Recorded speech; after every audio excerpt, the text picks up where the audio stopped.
And welcome once again to The Verdict. Mick Cornett with Kent Myers. We're here every week talking about topical issues and meeting interesting people. And today they're just going to be stuck with the two of us. Yeah, both. We're going to have topical issues and interesting people. This is a dream come true for me. I mean, I've wanted to get Mick on the witness stand or under oath for a long time, and have never had an opportunity to do so. And today we're going to, you and I, the audience and I, will be questioning Mick, at least in the theory, about what's going on in Oklahoma City, what the year's been like, what are the challenges, and what are his personal thoughts about all the things surrounding the city and other things, Oklahoma as well. So co-host and guest all in one. Yes. Okay, you got it.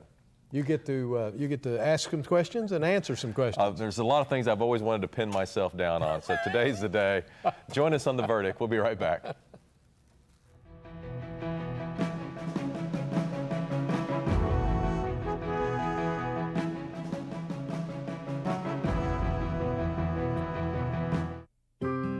A greener planet, cleaner air, a healthy economy, national security, a smaller deficit and a stronger dollar, green jobs, better jobs, energy independence, warmth and light and transportation.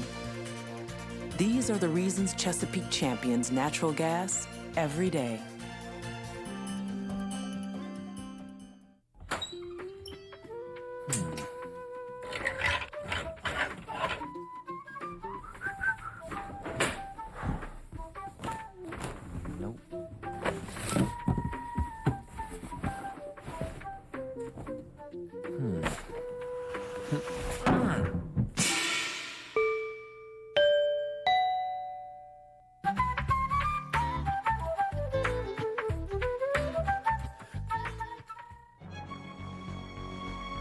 Wilsey, Meyer, Eatman, Tate.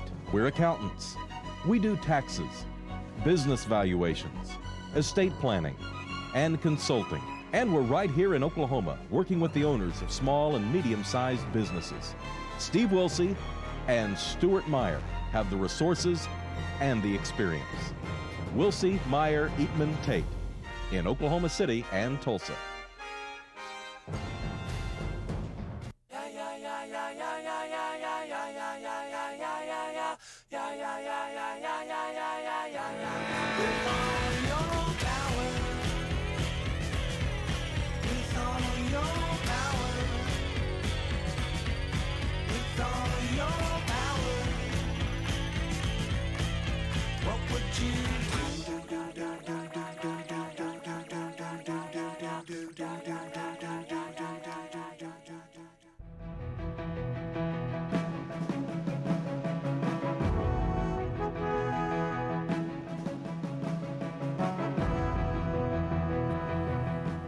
And welcome back to the set of The Verdict. Mick Cornett and Kent Myers. This is usually when Kent introduced today's guest, but since I am sort of the guest today, I think I need to be introduced. But this is a show you've been wanting to do. You've been wanting to kind of talk to me about the city of Oklahoma City, because typically I play here and play the role that's more of the co-host. But this is kind of a shot that you wanted to take. Well, it is, and I think our viewers want to hear from you as well. Not only do I, but I think our viewers do. There are just an awful lot of things that have been going on and that are scheduled to go on that I think our viewers would like to have your personal input about. Because as you point out on our show, and we have our format is the guests put out the information, not the hosts. Right. And we're going to depart from that a little bit today and let you put out some information. I'll see what I can derive. Okay. Let's talk about 2009 in general. How was 2009 for the city of Oklahoma City? That's an interesting question, because the perspective, really, there's two answers. There's the one when you compare us to the rest of the country. In other words, how's Oklahoma City doing compared to other cities? And then there's actually how are things going on here? Well, let's take the second part of that first.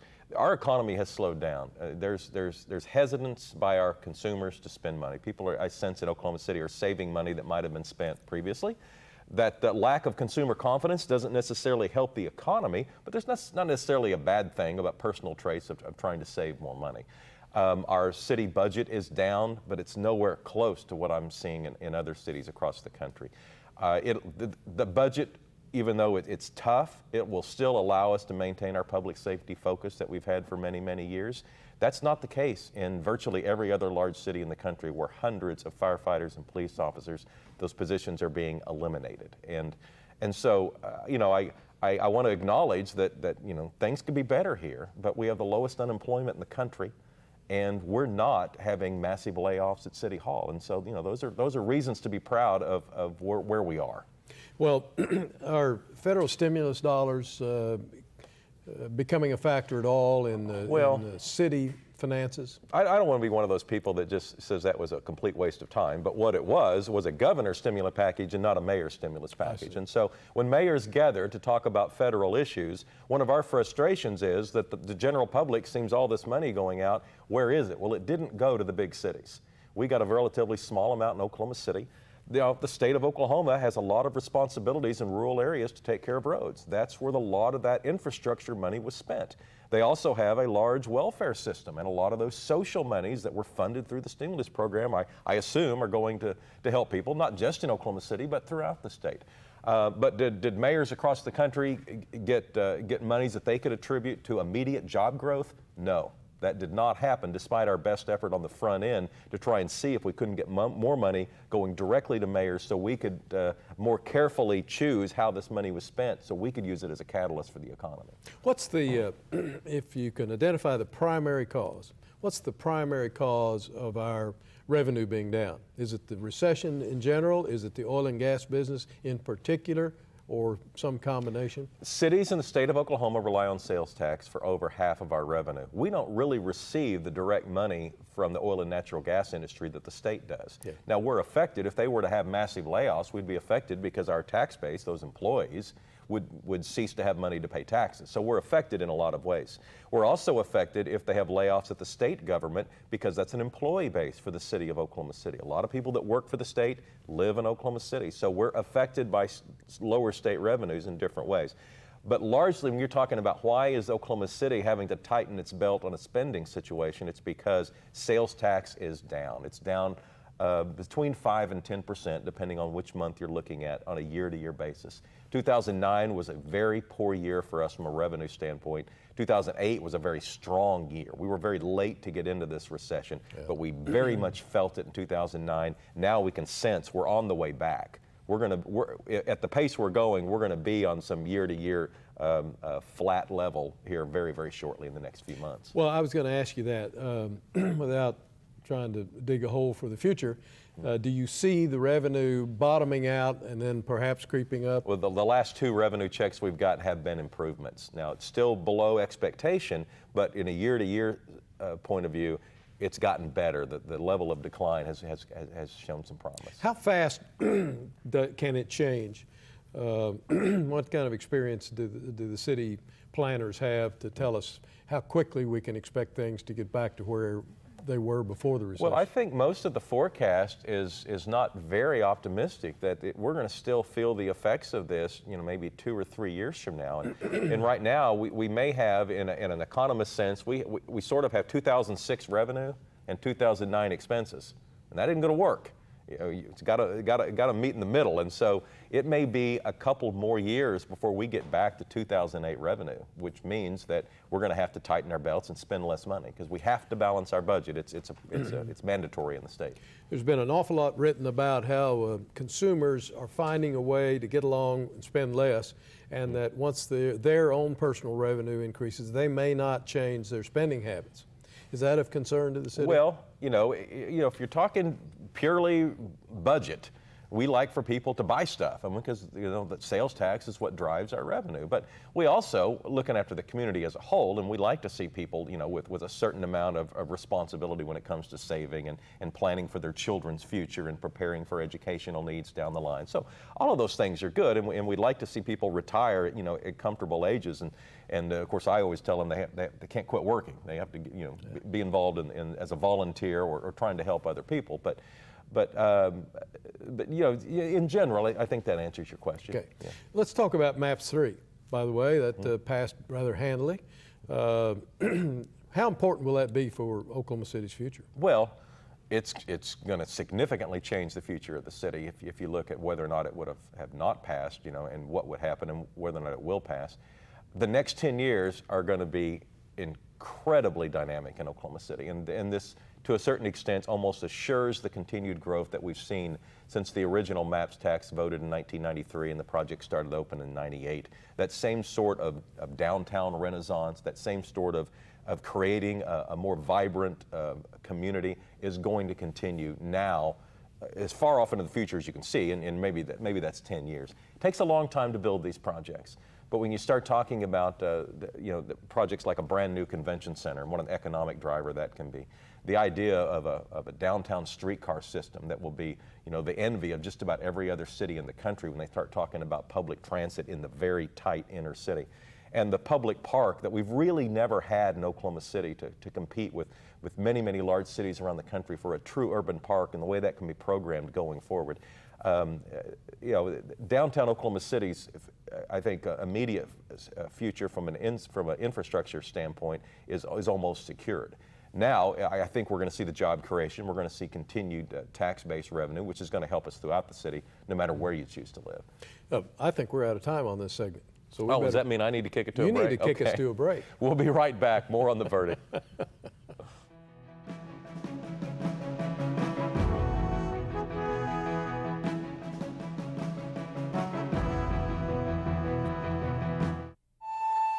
I'm Dr. Suzanne Van Kooten, a research hydrometeorologist at National Severe Storms Lab, and I'm a Chickasaw.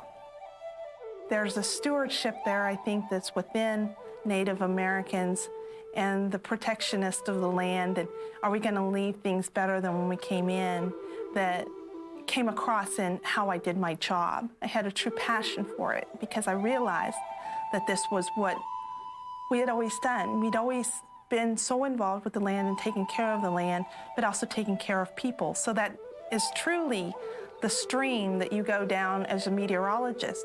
You want to protect lives and property. The Chickasaw Nation does an amazing job with our education programs. There are no excuses for you not to succeed as a Chickasaw in education. That's fundamental. That's fundamental to the success of the nation, is this education aspect, because knowledge literally is power. In Oklahoma, with the technology that's being developed every day, it would be difficult to get much better than it is now, but I anticipate that it will. Technology is always going to improve. It's always going to get better, and as it does, these fields will give up more and more of their natural resources. I think with technology and the way they're doing it, it'll be a good, clean, environmental place, and I'm blessed to be here. The oil and gas industry runs deep in our history and gives us a sense that we have a really strong future ahead of us.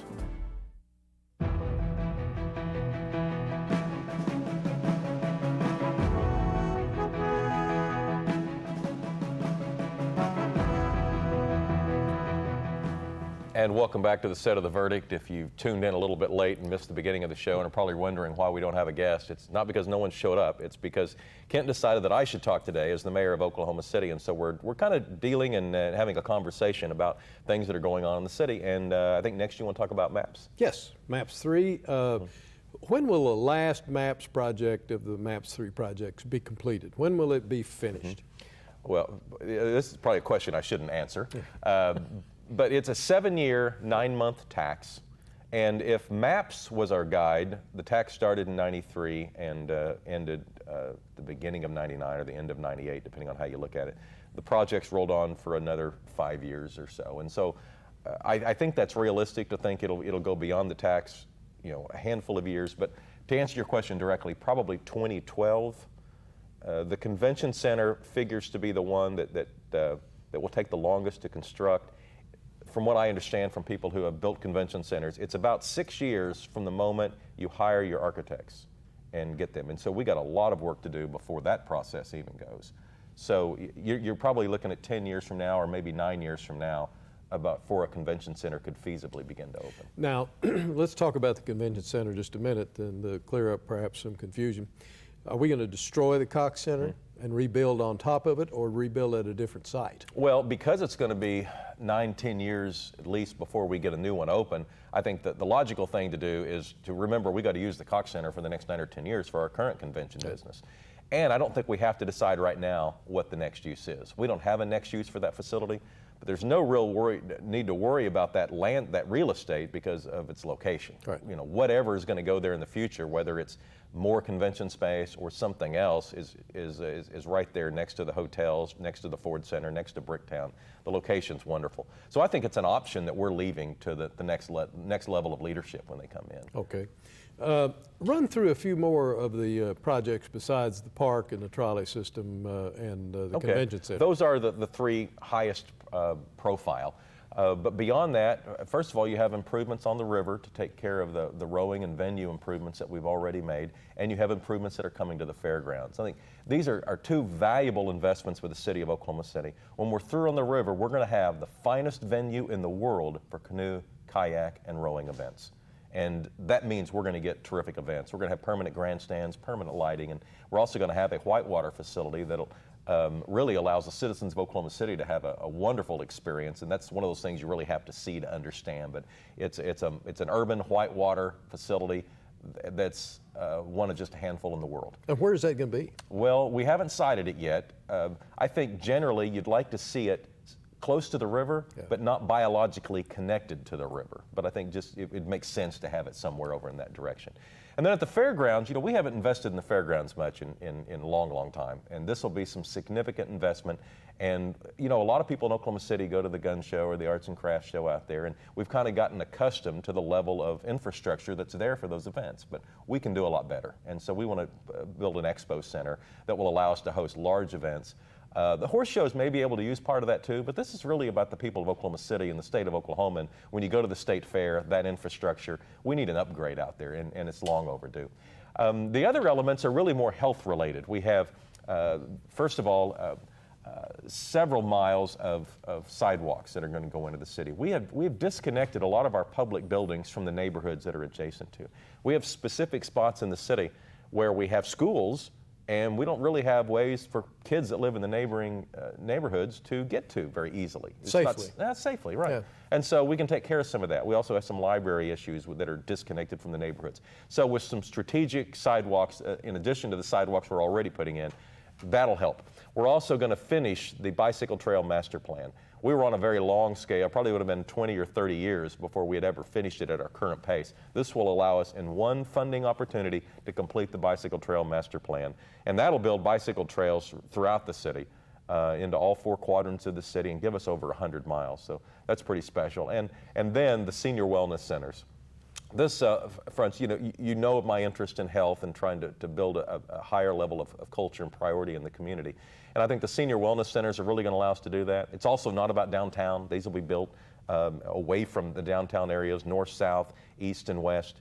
And the number of seniors in this community is going to double in the next 20 years as the baby boomers continue to grow older. And we've got to be ready for that. And health's a concern that we need to prioritize. Well, I need it now. You'll need it in 20 years. Well, if someone walks into a senior wellness center, what will they see? What will they do? Well, we want to program these according to the neighborhoods where they're going to be. So I don't want to give the attention that we're going to have a cookie cutter approach and say, this is what a senior wellness center is.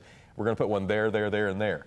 We're going to go in and cite these and look for private sector partners that might help us make it more appropriate for that part of the community. We also want to, if these are community gathering spaces, and I think they're going to be, there should be some community rooms, that people can go, and perhaps associations or church groups could choose to be there as well.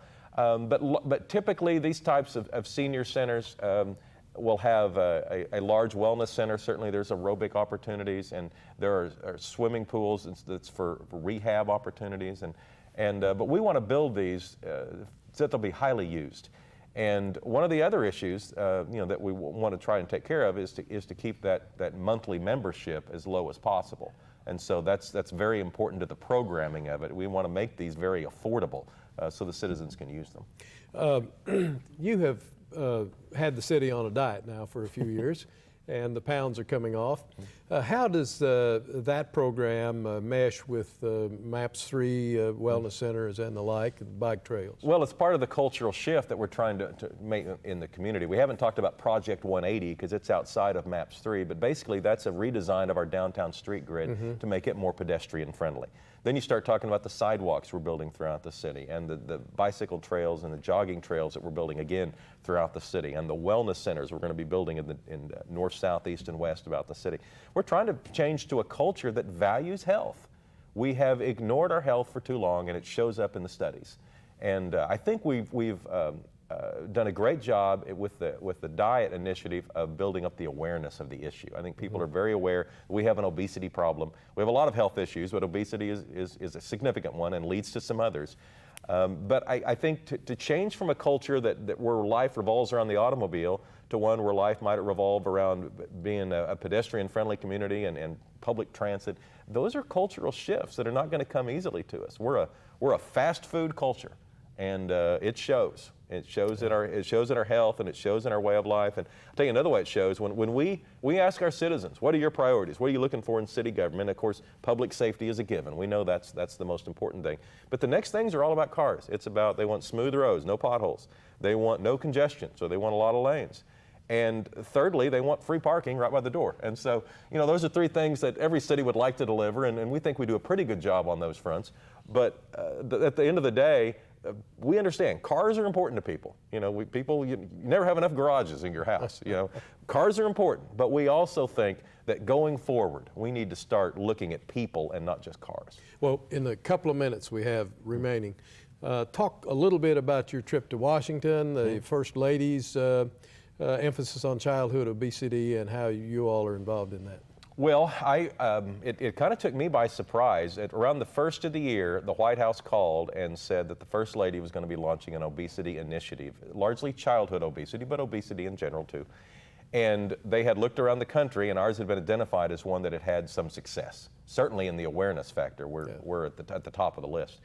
And that was nice to know because, we can help each other. But her speechwriters and her staff were looking to me for kind of some advice because we had run something that had been successful, and they wanted to know what should we look out for, what's likely to happen next, and how can she be most effective? Because if they're going to spend this much resources out of the White House time, they want it to be as effective as possible. So I spent some time with her and her staff, and talking about the issues and what I thought was most important about the obesity messaging. And just a couple of days later, this was Sunday, on the Wednesday, the speech was on Wednesday, I got a call from the White House that the First Lady had asked me to come join her in her box to watch her husband give the State of the Union. And it's maybe the only time I've ever said yes without knowing what else was on my schedule. I couldn't imagine telling the White House, I'll have to check. I'll think about it. Yeah, I don't know what else I'm doing that day. Let me see. I think you pretty much have to realize if you've been invited by the White House to come to the State of the Union, you say yes and you deal with your schedule later. And it worked out, and it was a real thrill for me. Mick, we're out of time. But we better get us to a break. Well, I better get us to a break, but thanks for all your candid answers. You've been visiting with the mayor of Oklahoma City. We'll be right back. I'll never get invited back.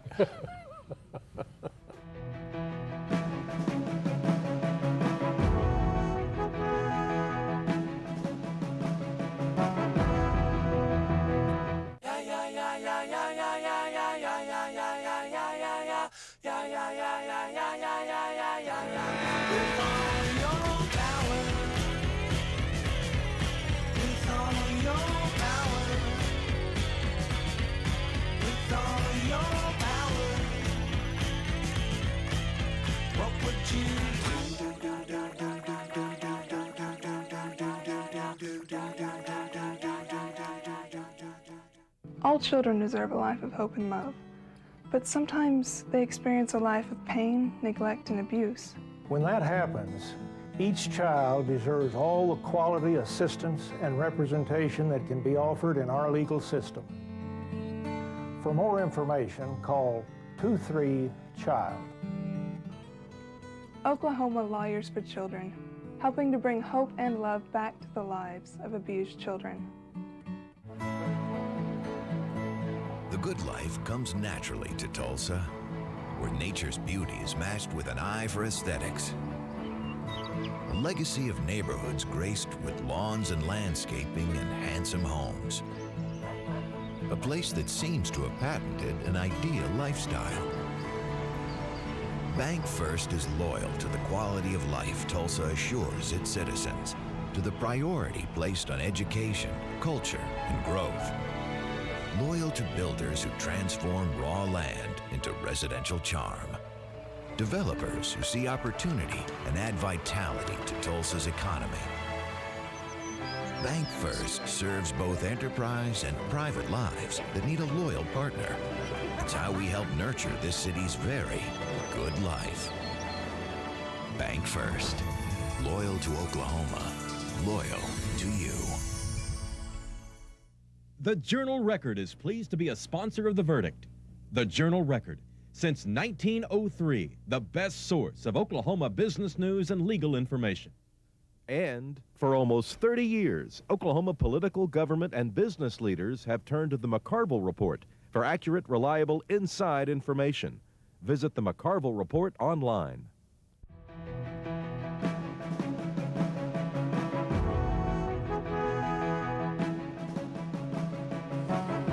Welcome back to The Verdict. We're wrapping up a show in which Kent and I were able to discuss all the things going around Oklahoma City. So I've been from co-host to guest today, all in one show. Well, almost everything.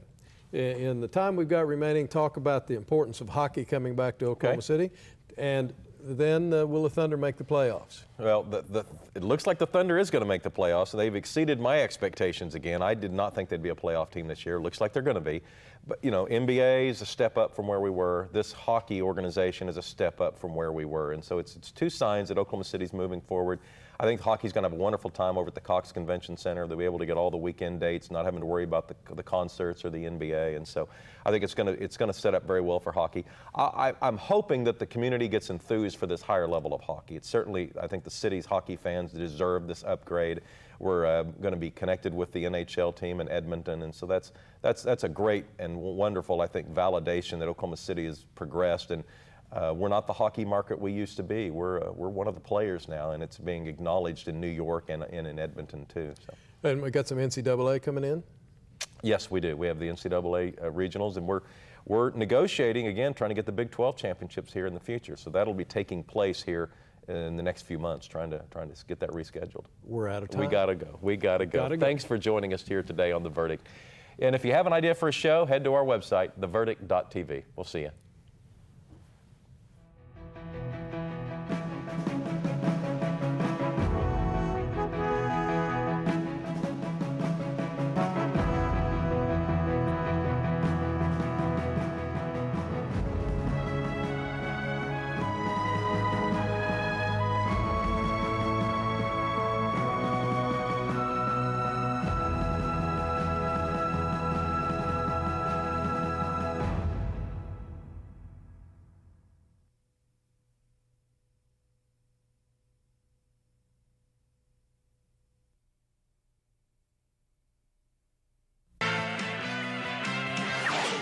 The preceding program was produced exclusively for the Cox Channel.